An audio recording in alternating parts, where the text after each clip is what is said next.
Meninas, como é que vai? Nossa primeira aula do mês de setembro. E agora em setembro nós estamos encerrando o nosso curso. E eu quero já agradecer a vocês com todo carinho, toda a paciência. Mais uma vez pedir desculpa pela demora, mas estamos aí colocando em dia as aulas. Esse é o 1º de setembro, nós vamos ter a próxima semana a última aula. E assim nós vamos estar encerrando o nosso curso. Nós vamos falar nessa aula sobre úlcera de pressão, escaras e sobre as feridas. As escaras são feridas que surgem na pele, quando da pessoa que permanece, para que aquela pessoa permaneça muito tempo na mesma posição. Na última aula de agosto que eu falei para vocês, eu falava sobre isso, sobre as úlceras de pressão, que é quando o paciente ele fica muito tempo acamado e surge geralmente, e muitas vezes nós nos deparamos com essas úlceras de pressão, por passar muito tempo na mesma posição. É causada pela diminuição da circulação do sangue naquela área aqui do corpo, né, onde está posicionada aquela úlcera. Quem fica em contato muito tempo com a cama ou com a cadeira, como eu falei para vocês já. Os locais mais comuns onde se formam essas escaras são a região final da coluna, os calcanhares, quadril, tornozelos, entre outros, conforme indica-se a figura a seguir que eu vou mostrar para vocês.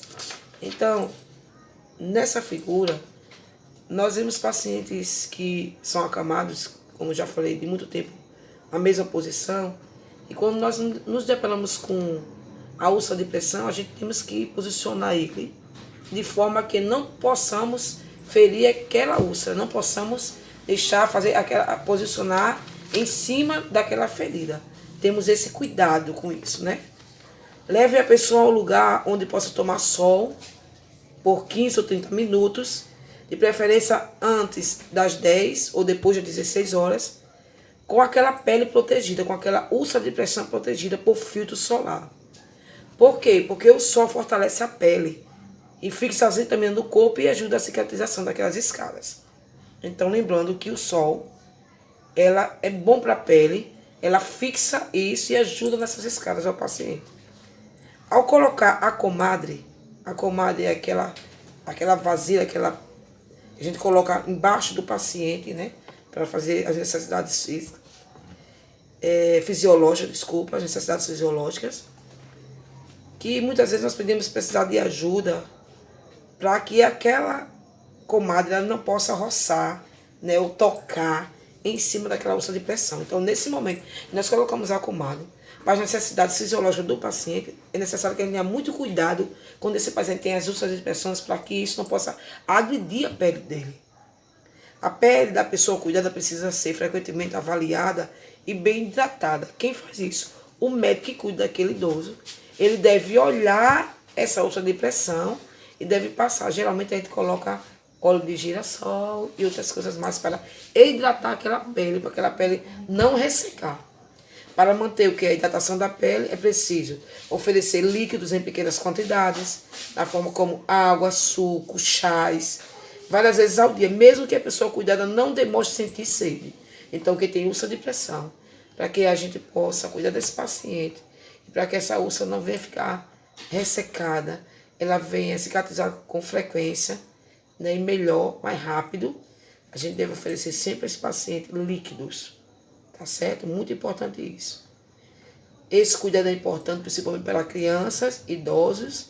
Esses podem ser rapidamente desidratados, porque essas pessoas, eles podem ser rapidamente desidratados. Então, quando nós damos chá, água, suco, e muitas vezes dependendo do paciente. Tem paciente que não gosta de chá, mas gosta de suco.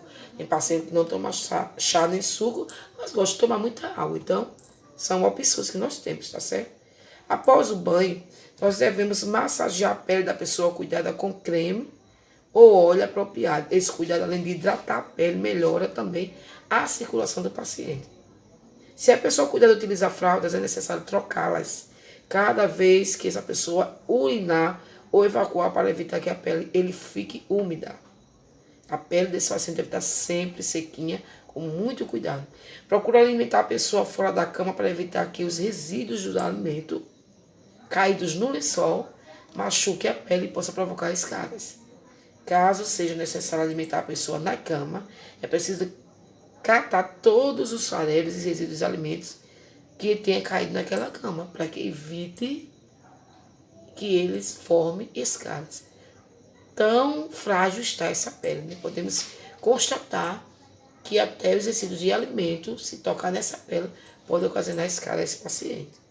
Fique atento ao fazer a higiene corporal, evite esfregar a pele com muita força, tá, pessoal? Vamos ter muito cuidado com isso. Os objetos de uso pessoal, a gente já falou sobre eles na última aula, e nós devemos ter também muito cuidado com isso, com esses objetos, tá certo? E principalmente quando nós vamos levar esses objetos perto do paciente na cama, que como eu já falei, muitas vezes quando nós vamos dar alimentação, cai essas coisas sobre a cama, de retirar para que não possa causar essas úlceras. Como vamos prevenir essas escalas? Vamos estimular a pessoa a cuidar da mudar de posição pelo menos a cada 2 horas. À noite, o cuidador deve mudar a pessoa de posição. Quando acordar a pessoa, cuidar para dar medicações ou fazer outro cuidado. Professor, nós vamos fazer isso, o paciente dormindo? Podemos, mas vamos tentar fazer isso quando nós vamos acordar para dar medicação, ou para aqueles, se for um paciente que se lamente altas horas da noite, então a gente aproveita esse momento que ele levanta ou senta, para que a gente possa mudar também de posição, isso ajuda muito. Ao mudar a pessoa do lugar ou da posição, faça isso com muito cuidado, evitando que a pele roce no lençol ou na cadeira, pois a pele está muito fina e está muito frágil e pode se ferir. Mantenha a roupa da cama e da pessoa bem esticada, pois as rugas e dobras da roupa também podem ferir a pele. Devemos ter muito cuidado com isso também. Cuidador, se a pessoa cuidada ficar a maior parte do tempo em cadeira de rodas ou poltronas, é preciso ajudar a aliviar o peso do corpo sobre as nádegas da seguinte maneira. Nós vamos falar agora sobre isso. Se a pessoa tem força nos braços, orienta a pessoa a cuidar de sustentar o peso do corpo sobre uma nádega, ora sobre uma, ora sobre a outra. Se a pessoa não conseguir se apoiar nos braços, o cuidador deve ajudar a se movimentar. Procure orientação da equipe de saúde, como auxiliar a pessoa cuidada para que possa fazer essas movimentações, que isso vai ajudar muito, muito, muito, muito o paciente, tá certo? Ajudar demais. Alguns apoios podem nos ajudar a pessoa. Nós precisamos ter muito apoio para ajudar essa pessoa a se segurar e mudar dessa posição. Na aula anterior, nós falamos muito sobre esses apoios que nós devemos dar. Então, é muito importante que a gente segure muito bem esse paciente quando for fazer essa posição. Ou melhor, mudar de posição. Pode ser comprados ou improvisados em casa algumas coisas, como barra de apoio, que eu já falei para vocês, para a cabeceira da cama, faixas de pano amarradas na cabeceira, nas laterais ou nos pés da cama, ajudando a pessoa a levantar ou mudar de posição. Um colchão de espuma, tipo colchão de ovo que a gente fala, ou piramidal, ajuda a prevenir também escalas, ou protege os locais do corpo, onde os ossos são mais salientes e ficam em contato com o colchão ou também com a cadeira. Quando a pessoa não consegue controlar a saída da urina das fezes, eu já falei para vocês isso, é necessário que a gente proteja o colchão com plástico, apenas na região das nádegas. E quando a cama é de plástico, colocar um lençol de algodão, a pele não deve ficar em contato com esse plástico, né, diretamente, para que não ocasione essas úlceras.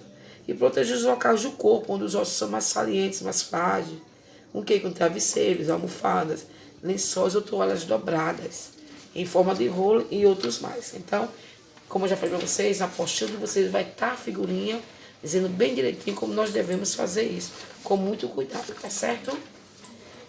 Vamos falar um pouquinho agora sobre sonda vesical de demora e sonda para urina. Nós falamos, né, anteriormente, que nós devemos ter muito cuidado com esse paciente quando ele urina ou a fezes. Nós devemos proteger os locais, como poltronas, cadeiras, cama, não é isso? E nós vamos falar um pouquinho agora sobre as sondas. Falar um pouco sobre sonda vesical de demora e sonda para urinar, que a vesical de demora é justamente a sonda para urinar, tá certo? Então, falando da sonda vesical de demora, ou sonda de Foley, que nós chamamos, ela é utilizada quando a pessoa não é capaz de urinar espontaneamente ou não controla a saída dessa urina. Essa sonda possui um pequeno balão interno, que depois de cheio prende a sonda dentro da bexiga do paciente. A parte externa da sonda deve ficar presa na coxa da pessoa, de forma a manter a sonda no lugar, certo? E permita a movimentação. Para fixar a sonda e evitar ferir a pele ou as alergias, é melhor utilizar esparadrapo antialérgico, mudando constantemente o lugar dessa fixação. Então, vamos entender melhor isso aqui. Nós estamos falando sobre sonda vesical de demora, que é a mesma sonda que nós falamos, sondas para urinar. Fiquemos atentos e temos muito cuidado com essas sondas. Se o seu paciente, se a pessoa que você está cuidando, está utilizando essa sonda. Ao fazer a higiene corporal desse paciente, evite esfregar a pele com força. Por isso, essa pele, se você fizer isso com força, ela pode chegar a interromper. E isso é muito grave para o paciente. Faça movimentos suaves. Use pouca quantidade de sabonetes. E enxague bem para que a pele da pessoa não fique ressecada. Fora do corpo, a sonda liga-se a uma bolsa de armazenamento, a urina, e pode ser fixada na lateral da cama, na cadeira de rodas ou na perna da pessoa. Eu creio que vocês, meninas que já cuidam, as cuidadoras que nós temos no nosso curso, que já cuidam, já viu uma sonda vesical de demora. Ou mesmo se não tem esse paciente que tem essa sonda, mas já viu em hospital, ou já viu alguém da família, ou já viu alguém de um amigo que é cuidado. Então, a gente já tem uma ideia como acontece, não é isso? A sonda de demora faz com que a pessoa urine continuamente e com essa sonda fica por tempo dentro da bexiga. É preciso cuidados para evitar infecções, sangramentos nessa ferida. Para a troca dessa sonda, lave bem as mãos antes de mexer nela. Ou até mesmo, nós sabemos que para trocar essa sonda, são cuidadores que são técnicos de enfermagem. Mas se você for manusear essa sonda, também lavar bem as mãos, ter muito cuidado com ela. Limpe a pele ao redor da sonda com água e sabão pelo menos 2 vezes por dia, para evitar o acúmulo da secreção. Lave a bolsa ou frasco coletor da urina 1 vez ao dia, com água e sabão, e enxague com água clorada, também é importante. Mantenha o frasco ou bolsa coletora abaixo do nível da cama ou do lado do assento da cadeira do paciente, e não deixe que ela fique fixa ou que ela fique muito cheia. Esses cuidados são necessários para evitar que a urina ela retorne do frasco para dentro da bexiga do paciente. Então, isso não pode acontecer. Deixamos que a urina ela retorne para dentro da bexiga do paciente. E nós tomando esse cuidado, todo esse cuidadozinho, vai dar tudo certo, tá certo? Antes de alimentar a pessoa pela sonda, teste a temperatura do alimento no dorso da mão daquele paciente. Então, nós temos que ter muito cuidado com essa questão de sonda, porque ela é uma coisa muito delicado tratar a questão de paciente com sonda. E nós já falamos sobre essa mudança de decúbito, que nós temos que ter muito cuidado. Falamos um pouco também sobre essas escaras, e nós estamos falando agora sobre essa sonda vesical de demora, que é a mesma coisa da sonda de urinar, dos cuidados que nós temos que ter, porque é necessário esse cuidado para que não aconteça nesse paciente uma infecção. Por quê? Porque uma infecção nesse paciente, nós vamos estar deixando nosso paciente grave, e isso nós não podemos deixar. Então, tome cuidado para não puxar a sonda, pois isso pode ocasionar ferimentos na uretra do paciente. A sonda tem que ficar livre para que a urina saia continuamente da bexiga. Por isso, cuide para que a perna da pessoa ou outro objeto não comprima essa sonda. Se durante algum tempo não houver urina na bolsa coletora, verifique se a sonda está dobrada, ou nós chamamos dela obstruída, ou posicionada pela perna da pessoa. Caso a pessoa não urine no espaço de 4 horas, mesmo ingerindo líquidos, procure falar urgentemente com a equipe de saúde. Então, essa sonda é colocada, como eu já falei, para que o paciente possa urinar espontaneamente. Nós vamos observar no mínimo 4 horas, se esse líquido, né, esse xixi, não vai estar descendo na bolsa coletora. Se caso esse xixi não sair durante as 4 horas, nós temos esse prazo, então deve ser comunicado à equipe de saúde, porque aí nós vamos estar comprimindo a bexiga do paciente, e isso é muito sério. Então temos que ter muito cuidado com isso, tá certo? E verificar sempre se ele vai estar dobrada, porque se essa sonda estiver dobrada, como eu já falei para vocês, nós falamos que ela vai estar obstruída e o xixi não vai chegar até a bolsa coletora. Então, observar se está tudo direitinho, e se não chegar a urina na bolsa coletora até 4 horas, a equipe de saúde deve ser acionada e deve ser comunicada. Uma pessoa produz e elimina em média de 1.200 a 1.500 ml de urina em 24 horas. Enquanto essa quantidade é modificada pela ingestão de líquidos, suor, temperatura externa, vômitos ou diarreia. Então vamos lá. Uma pessoa ela produz e elimina em média 1.200 a 1.500 ml de urina em 24 horas. Nós estamos falando também que essa pessoa depende muito dos líquidos, né? Tem paciente que quase não toma nada de líquido, nem chá, nem água, nem suco. Mas geralmente nós orientamos muito, principalmente os idosos e crianças, e nós devemos sim estar sempre pedindo para que eles tomem água, chá, né, suco. Isso ajuda muito na hidratação da pele, e também quando esse paciente está com sonda, é de altíssima importância que ele esteja bem hidratado, tá certo? Vamos ficar atentos com essas coisas. Lembre-se que a sonda de demora só pode ser colocada e retirada pela equipe de saúde. A equipe de saúde é que deve fazer essa retirada, tá certo? Não somos nós cuidadores, mas a nossa parte é o quê? Cuidar muito bem dessa sonda, para que quando a equipe chegar, veja que o paciente está muito bem cuidado. Urope, sonda para urinar, tipo camisinha. Se alguém já viu falar ou não ouviu falar, nós vamos falar um pouquinho dela agora, para a gente conhecer. Pessoal, nós vamos falar sobre Urope, sonda para urinar tipo camisinha. Se vocês não viram ainda, vocês vão fazer uma pesquisa sobre isso. A Urope é uma sonda externa feita de borracha fina, também conhecido como sonda de camisinha. Ela é colocada no pênis como uma camisinha. A mangueira da Urope é encaixada a uma bolsa coletora da urina. Existem vários tamanhos de Urope.